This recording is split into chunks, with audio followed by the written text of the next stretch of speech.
Muito boa noite, episódio número 5 da série Bate Asas, a série que é rápida e te faz voar. Hoje o tema muito interessante, tema de insetos para nutrição animal. Quais os erros que você não pode cometer na sua produção de larvas? Porque o mercado de nutrição animal espera de vocês uma larva com algumas características. O mercado de nutrição animal tem algumas demandas e vocês têm que atender essas demandas. Portanto, é sobre esse o tema da nossa live hoje, um tema que não tem no Google, é difícil de encontrar, na literatura científica muito menos, então é um pouco de bagagem que eu trago aqui para vocês ao longo dessa minha caminhada de 8 anos aí nesse mercado de insetos alimentícios. E vamos falar então um pouco da perspectiva da nutrição animal, porém com um foco nos insetos, tá? Então, depois, numa live futura, a gente pode falar sobre os efeitos no animal, tá? Então, os efeitos das aves alimentadas com insetos, dos peixes, suínos, cães, gatos e etc. Eu já fiz pesquisa com todas essas espécies aqui na universidade, em parceria com outras universidades. Dá para a gente trazer muita coisa, mas hoje o foco não é o animal que está comendo um inseto, e sim o inseto, tá? Então, o que que esse inseto tem que ter, como que a sua produção tem que ser montada para atender às demandas e os anseios da produção animal. Então, hoje com um item novo aqui, que minha querida esposa me deu, um item que eu gosto muito, e essa ampulheta dura 15 minutos. 15 minutos vai ser o tempo da nossa live, de todas as lives. Por quê? Porque é bate-asa, é rápida e tem que te fazer voar direto ao ponto. Então, valendo, vou deixar de canto aqui, tá? Então, o primeiro item que eu queria trazer para vocês hoje é. Bom, antes de falar do primeiro item, só uma devida explicação. Essas lives aqui, elas são cheias de generalizações, elas são cheias de. A gente deixa a coisa um pouco mais rápida, um pouco mais superficial, de modo que isso oriente vocês na busca de conhecimento, tá? Depois vocês podem pegar esse norte e caminhar com as pernas de vocês, ou procurar a ajuda de alguma assessoria técnica, ou ir para o Google, Google Acadêmico, enfim. Então, algumas coisas são tratadas de modo rápido, e claro que dá para aprofundar, e a gente vai ter muita oportunidade de aprofundar isso ainda, tá? A gente está vendo outras ferramentas de aprofundamento de conhecimento, tá? Então, qual que é a explicação que eu quero dar antes? É que é o seguinte, a gente vai tratar basicamente de tenebrio e BSF em duas formas de comercialização, direto ao mercado consumidor e direto às indústrias de nutrição animal, tá? Então, o que a gente chama de B2C e B2B. Portanto, ah, dada a seguinte ressalva, o que que eu quero começar a falar com vocês hoje aqui, que é de extrema importância, é o seguinte, pessoal. O primeiro elemento que vocês vão ter que ter na produção de vocês é constância de fornecimento, tá? Isso independente se é B2C, se é B2B, se é Tenebro, se é BSF, você tem que ter uma constância de fornecimento. Por quê? Vamos lá, B2C, né? Ou seja, comercialização direta para o mercado consumidor. Olha, imagina você que tem perto da sua casa uma mercearia que você gosta de comprar alface lá.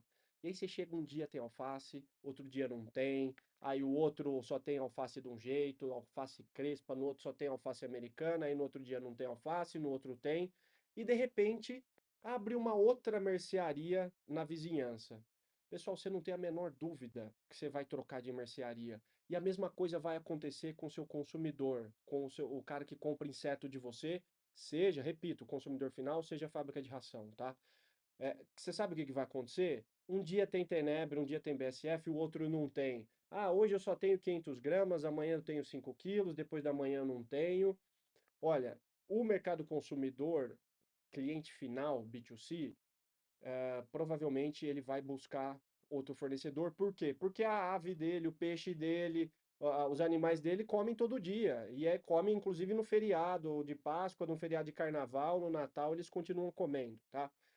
E a indústria de ração, ela não vai passar nem perto de você. Porque você imagina uma linha de produção de uma indústria de ração que bate aí, puxa, vai, vou falar uma linha pequena, 20 toneladas por dia, 50 toneladas por dia. Ela não pode nunca ficar sem insumo, sem matéria-prima. Então não dá para falar que você não tem larva num dia ou não tem farinha de inseto num dia, tá? A sua credibilidade cai. O mercado de inseto é muito pequeno. Se você queimar o seu filme, fica muito difícil a recuperação mercadológica depois. Portanto, se planejem antes de vender, antes de abrir mercado, esteja com a sua produção rodando, esteja com a sua produção redonda, tenha constância de produção. Principalmente você que é produtor de BSF, é um pouco mais difícil isso daí. A BSF, hora tem, hora não tem, hora ela produz, hora não tem ovo, porque choveu, porque fez calor e etc. Portanto, deixe sua produção redonda primeiro, depois vai a mercado, tá bom? No entanto, composição não é somente, desculpa, constância não é somente volume de produção, é também composição nutricional. Portanto, você tem que ter constância no fornecimento e você tem que ter constância também na composição dos seus insetos, tá? Ou seja, quem produz tenebro sofre um pouco menos com isso. Quem produz BSF sofre um pouco mais, porque a BSF geralmente se alimenta de resíduo orgânico e aí esse resíduo pode ter variação de composição. Quer ver um resíduo que é pepino de trabalhar? É o resíduo de frutas, verduras e legumes, de ceasas, de mercados. Puxa, um dia sobrou resíduo de melancia, outro dia sobrou resíduo de mamão, e a sua BSF, a composição nutricional dela, ela é o que ela come. Portanto, se ela come uma comida num dia, outra comida no outro dia, os lotes vão sair com composição diferente. Consumidor final, cliente comprador final, B2C talvez não sinta isso tanto na pele, fábrica de ração vai correr de você. É uma coisa que é um terror para uma fábrica de ração pegar uma matéria-prima cada hora com uma composição, tá? Porque eles vão ter que ficar mudando formulação de dieta a cada lote. E isso não vai acontecer, dificulta muito o operacional, ele vai procurar um produtor de inseto que tenha constância. Então, constância a gente dividiu em dois pilares aqui para quem está chegando agora. Primeiro pilar é constância de fornecimento, o segundo pilar é constância de composição. Galera que está ao vivo aí no Instagram, mandem perguntas, fiquem à vontade, tá? Então, digam aí, me dê um like, me mostrem que vocês estão online aí, por favor, porque eu não estou falando só com uma tela de celular sozinho aqui. Vamos lá, o segundo item que pouca gente presta atenção. Essa é uma dica muito importante, porque se você implementar isso na sua produção, você vai estar um passinho à frente de possíveis concorrentes, que é tamanho de larva. Pouca gente põe atenção nisso. Claro que eu estou falando do mercado de larva inteira desidratada, tá bom? Eh, então, vamos lá.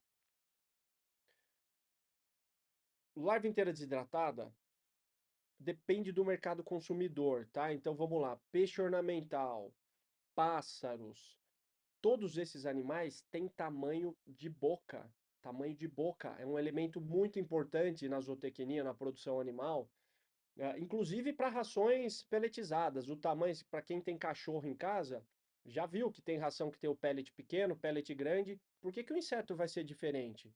Então, veja bem, você tem tamanhos de larvas diferentes na sua produção? Olha que interessante isso. Você já parou para pensar que um pássaro, um passariforme ou um psitacídeo tem tamanhos de bicos diferentes? Você parou para pensar que os peixes ornamentais, um tricogaster, tem um tamanho, uma abertura de boca diferente de um Oscar? E você pode sim, muito bem, ter condições de produzir larvas com diferentes tamanhos. Então, assim, é, é claro que vai depender do seu mercado consumidor, mas por que não ter uma larva PMG? Não custa muito. Você sabe o que que você precisa ter? Olha, professor, tá bom, vou ter. Como que eu faço para ter isso daí? Uma peneira, velho. Uma peneira manual. Vai te custar pouca coisa. Tá, mas vai dar muito trabalho. Compra uma peneira elétrica. A gente já teve live exclusiva sobre equipamentos. Hoje tem peneira elétrica no Brasil de pequeno porte. Não é caro. A mão de obra que você vai economizar, o tempo que você vai economizar, já te puxa a vida, já te coloca à frente aí. O equipamento se paga em pouco tempo. Então você consegue, numa peneira elétrica, classificar por tamanho, tá? Então, larvas menores, larvas médias, larvas maiores, tá? Você sabe um outro jeito de classificar? E melhor, não só de classificar, mas de ter tamanhos homogêneos, é você abater em tempos separados. Então, vamos pegar a BSF. Pô, a BSF está na fase de engorda. Vamos supor que você abate ela sei lá, com 15 dias de engorda. Estou dando um exemplo, tá? Abate um lote com 15 dias, abate um lote com 10 dias, abate um lote com 7 dias. Por exemplo, tá? Tenebra, mesma coisa. Abate um com 90 dias, um com 70, um com 50. As larvas vão ter tamanhos diferentes, tá? E classifique, classifique, use uma peneira, tenha tamanho de larva diferente. Isso pode ser um diferencial. O cara que tem pássaros pequenos, aquários com peixes pequenos, podem se interessar por uma larva menor. O cara que tem aquário jumbo, que são os peixes grandes, ou galinhas ornamentais ao invés de pássaros pequenos, pode se interessar por uma larva maior. Isso é simples de ser implementado no seu manejo e pode te trazer uma vantagem competitiva, tá? Outra coisa que eu quero falar com vocês, essa questão do tempo de abate, tá? Por exemplo, você abater nos 50, 90 dias e etc., isso pode te trazer composição nutricional diferente, tá?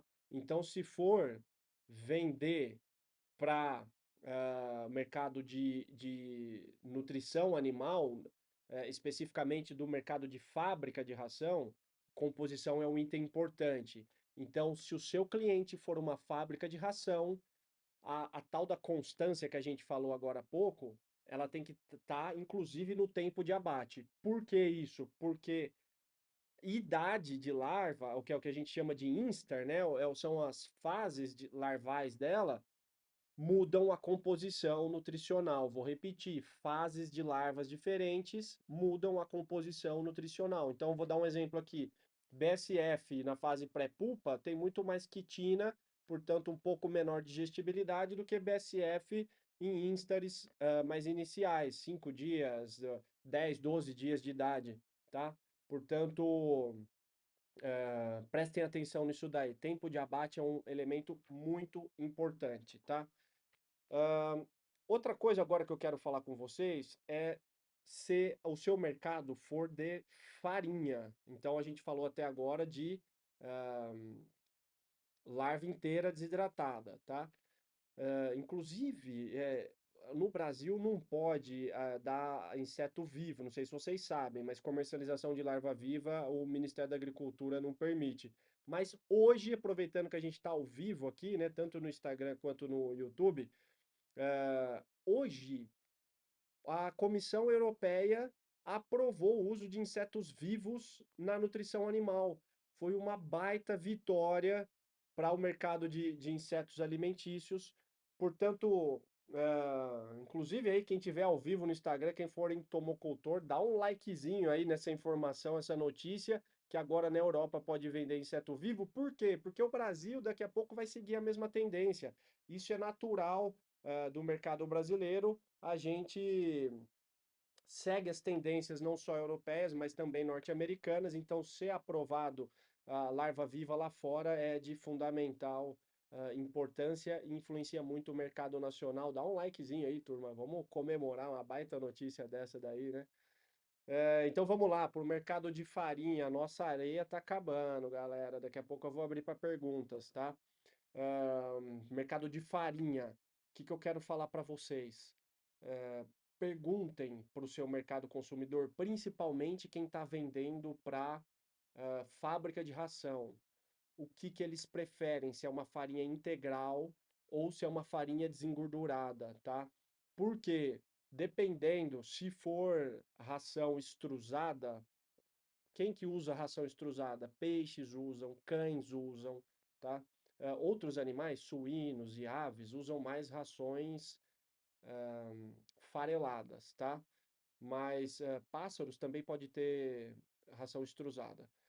O processo de extrusão, para quem não sabe, é um processo, é um equipamento, chama extrusora. A dieta formulada entra na extrusora e aquilo dá um calor e uma pressão que expande o amido daquela dieta e faz ele ficar com propriedades nutricionais muito interessantes. Na piscicultura, a dieta vai flutuar, vai aumentar a digestibilidade. Para cães, a mesma coisa, aumenta a digestibilidade, principalmente da fração de carboidratos, né? Então, só que o processo de extrusão, ele não gosta de muito óleo, né? Que é o que a gente chama de extrato etéreo, é o nome do parâmetro que mede a gordura da dieta. Portanto, farinha de inseto, ela naturalmente é muito gorda, ela é muito calórica, né? Então, dependendo da farinha de inseto, olha, pode ter 20, 30, até 40% de extrato etéreo, tá? Isso é muita coisa. E qual que é o problema? É porque o cara que faz ração extrusada, ele vai limitar a inclusão da farinha de inseto para que a dieta final não fique muito gorda. Então, é isso. Vejam se o seu mercado consumidor não quer uma farinha desengordurada. E olha, hoje desengordurar farinha de inseto é simples também. Depois vê a nossa live de equipamentos lá. Tem, olha, tem extratoras de óleo bem pequenininhas, de bancada, custo baixo. Isso vai colocar o seu produto num patamar 2. Além do que, você vai ter o óleo, que é um excelente palatabilizante para a nutrição animal. É um excelente até conservante para as dietas. Já está provado que dieta com óleo de inseto tem maior vida de prateleira. Então, pessoal, prestem atenção porque às vezes um investimentozinho pequeno de equipamento você pode colocar em outro patamar a sua produção, tá?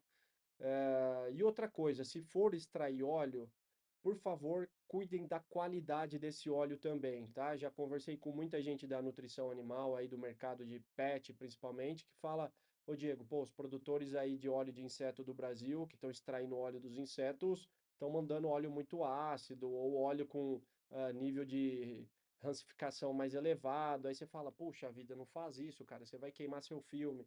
Então cuidem do seu óleo, tá? Do óleo que você está extraindo. Então, pessoal, para quem está chegando aí agora, o que que a gente já falou? A gente já falou de ah, constância no sentido de volume de produção, de entrega de produção. A gente já falou de constância no sentido de composição nutricional para não ficar variando, tá? Por isso tem uns protocolos produtivos muito bem definidos, esteja com a produção redondinha antes de abrir mercado, para não queimar largada, tá? Falamos de tamanho de larva, pense em lotes, em classificação de tamanho de lotes, tá?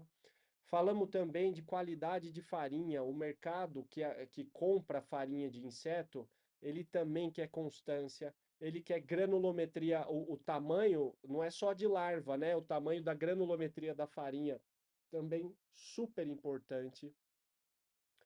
Falamos da farinha integral e farinha desengordurada, tá bom? E falamos da qualidade de óleo. Portanto, o foco hoje de nutrição animal não foi no animal que está comendo, foi na larva. E a nossa ampulheta chegou ao fim.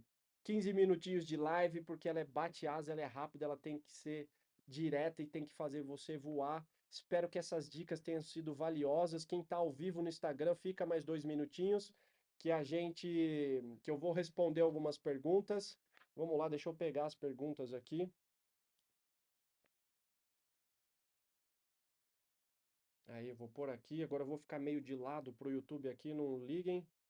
Mirella Lorenzoni, professor, quais requisitos seguir para uma produção de forma adequada? Ah, isso é um tema que dá 200 lives, tá? Hoje o foco foi a produção dos insetos para nutrição animal, tá? Mas se você quiser um norte, a gente publicou um livro sobre esse tema aí que você me perguntou, que é ah, o Insetos para Alimentação Animal no Brasil, Aspectos de Produção e Regulatórios. E-book gratuito também. No nosso link da bio aí do Instagram também tem. Clica lá no link da bio, vai ter lá. Tem 3 links na bio. Primeiro, comunidade do WhatsApp, proteína de inseto.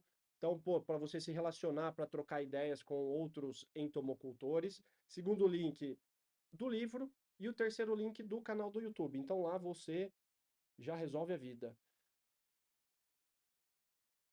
Alexandre Araújo, beleza, meu irmão? Tudo bem? Como ter certeza de que meu lote vai dar 38 a 42% para um fabricante de ração de aves, se as BSF comem resíduos orgânicos? 38 a 42% do que, Alexandre? De extrato etéreo? Do que é? Ahn, Se a sua larva come resíduo orgânico, você vai ter que fazer um negócio chamado qualificação de fornecedor. Ou buscar resíduo num fornecedor que te dê resíduo constante. Deixa eu virar esse computador, porque aí ficou mais reto aqui. Que te dê resíduo constante ou fazer uma triagem de resíduo, tá? Porque senão você não vai garantir esse nível de estratério, até porque o nível de estratério, ele é muito variável, bem mais do que o da proteína, tá? A proteína varia bem menos que o estratério na composição da larva. Jéssica Doll. Eu prefiro ter espécies diferentes, amendoim, molitor e gigante. Também é uma possibilidade. Você vai ter larvas de diferentes tamanhos, tá? No entanto, são espécies diferentes, né? Então, pode ter composição diferente, pode ter aceitação mercadológica diferente. Mas é uma estratégia. Galera, é isso. Muito bom estar com vocês hoje de novo. Espero que tenham gostado. Na semana que vem a gente se encontra de novo. Eu vou ficando por aqui, porque a live é batiás, é rápida, direto ao ponto, te faz voar. Hoje foi o episódio 5 dessa live, com o tema insetos para nutrição animal, os erros que você não pode cometer na nutrição, com foco no inseto e não no animal. Depois a gente pode se aprofundar, olhando para o animal que está comendo, as aves, os suínos e os peixes, e ver os efeitos dos insetos nele. Se for um tema que interessar para vocês, depois me mandem uma mensagem lá no Instagram que a gente fala sobre isso. Um forte abraço a todos. Obrigado quem está ao vivo aí, tá? Obrigado mesmo. Forte abraço.